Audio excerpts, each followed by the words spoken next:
खबर शामिल करते हैं सियालकोट से। हाजी जुबैर नथ की इस रिपोर्ट के मुताबिक हज़रत मोहम्मद सल्लल्लाहु अलैहि वसल्लम की विरादत की खुशी में 10वां सालाना अजीम शान महफिल मिलाद इनेकाद किया गया। बानी मस्जिद हाजी मोहम्मद बाबर हुसैन की ज़ेर सरपरस्ती और इलामा कारी मोहम्मद रमज़ान चंद बाबरी की ज़ेर निगरानी एहतमाम किया गया। महफिल मिलाद में मोहल्ला साहिब टाउन के मुअज़्ज़िज़ीन इलाका ने भरपूर शिरकत की। महफिल मिलाद का आगाज़ इलामा हाफिज़ असगर सईदी ने तिलावत कुरान पाक से किया, जबकि जुल्फ़िकार भट्ट, हाजी लतीफ़, जावेद शाकिर ने नाते रसूल मकबूल सल्लल्लाहु अलैहि वसल्लम पढ़कर अपनी मोहब्बत और अक़ीदत के फूल निछावर किए। महफिल मिलाद के शुरका ने सरकार की आमद मरहबा के फलक शगाफ नारे भी लगाए।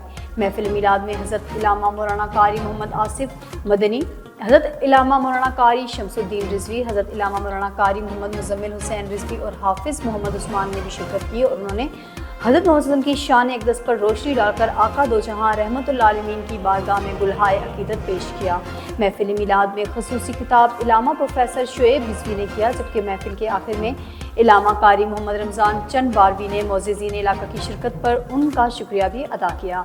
बादज़ा मुल्क को कौम की सलामती और इस्तेकाम के लिए ख़ुसूसी दुआ भी की गई, जबकि मस्जिद इंतज़ामिया के सदर Rana Mohammad Akhtar, general secretary Javed Kandal, finance secretary Haji Abdul Ghaffar Khan और मुनीर ताहिर ने महफिल के शुरका की तवाज़ी के लिए लंगर भी तक़सीम किया।